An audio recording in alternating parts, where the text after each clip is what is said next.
आज जिलाधिकारी के यहाँ आप दोबारा आए हैं जी क्या वार्ता हुई आज? जी, उसी सिलसिले में इन लोगों बातचीत की हुई जो कि जेल में मुलाकात हो रही है लगातार, ज़्यादातर इतने हार्डकोर क्रिमिनल से प्रशासन मिलने नहीं देता है, तो क्या आपको लग रहा है कि कैसे ये लोग मिल पा रहे हैं? माँ मिल ली, बाप भाई मिल लिया और जीजा मिल रहा है, बहन मिल रही है, लगातार मुलाकात 2 दिन जीजा ने किया है। क्या कुछ इस संबंध में डीएम साहब से बात हुई है? नहीं, ये सब मुझे पता ही नहीं था। अच्छा। जी, मुझे कुछ पता नहीं था, तो हम उसी सिलसिले में हम आए कि सर हो क्या रहा है, हम जानना चाहते हैं हमारे हाँ। केस में क्या हो रहा है। जी।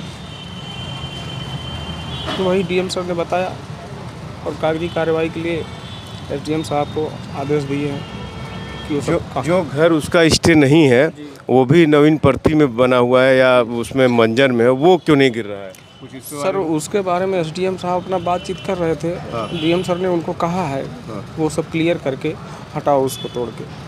अच्छा, जी, तो ये कब तक आश्वासन मिला है कि होगा?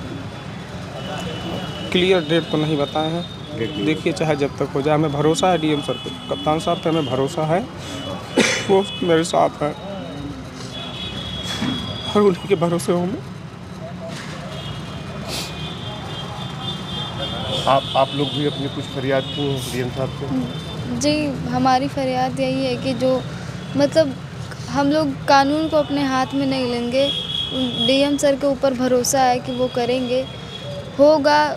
उन्होंने एसडीएम सर को कहा है तो ज़रूर घर गिरेगा उनका, जो बंजर में है तो गिरना चाहिए। और बाकी इसके अलावा हम लोग कुछ बात नहीं किया। हालांकि हम लोग बस यही जानने आए थे कि क्या हो रहा है हमारे केस में। हाँ बेटा, आप क्या कुछ कहना चाहती हैं? देखिए, डीएम सर ने हमें आश्वासन दिया है हाँ।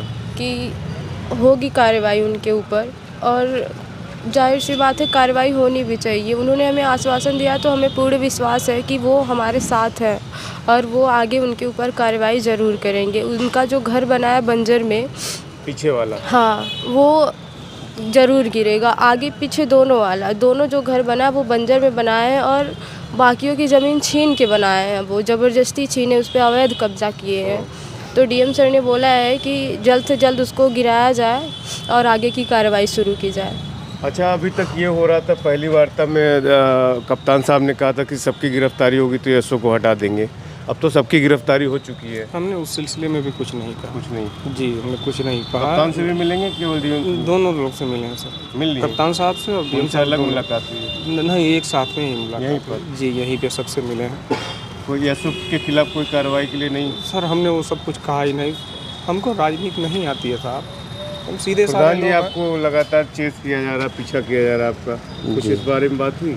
आए थे हम, अब जो है प्रार्थना पत्र डीएम साहब को दिए अभी को। कुछ सुरक्षा मांगे आप? हाँ, मांगे और हमारा प्रार्थना पत्र भी लिए। हाँ। कहें कि सुरक्षा गृह की व्यवस्था हम करा देंगे और आगवत भी कराए। एसपी साहब भी बैठे थे वहाँ पे, अच्छा। उन्हें तुरंत एप्लीकेशन मेरा दिए भी और घर भी गिराने के जो है तुरंत एसडीएम साहब को फ़ोन करके बुलाए।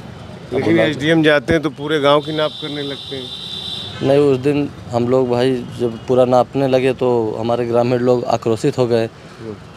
फिर हमें फ़ोन आया तो हम यहीं कचहरी में थे, तुरंत गाड़ी उठाए, तुरंत पहुँचे। तो तहसीलदार साहब थे, उनसे कहे पूरा गांव मत नापिए, जो ज़मीन है उसका हत्यारा का जो कब्जा है अवैध, उसी के नापिए। फिर उसको नाप के फिर चौहद्दी हम कहे मिला लीजिए। फिर उसको नापे और उसके बाद उसका चौहद्दी मिलाए। यहाँ अभी हम लोग आए डीएम साहब के यहाँ तो तुरंत तत्काल फ़ोन किए एसडीएम साहब को। एसडीएम साहब आए और उन्हें जो है कार्रवाई करने के तो तत्काल कहें कि तत्काल करिए इसको। तो जैसा कि आप देख सकते हैं कि हमारे पीछे सब लोग कलेक्ट्रेट में खड़े हैं और इन्होंने डीएम और एसपी से सामूहिक मुलाकात की है और आश्वासन मिला है कि जल्द ही हत्या आरोपितों का घर गिराया जाएगा और इस कार्रवाई से ये लोग अभी तक संतुष्ट हैं।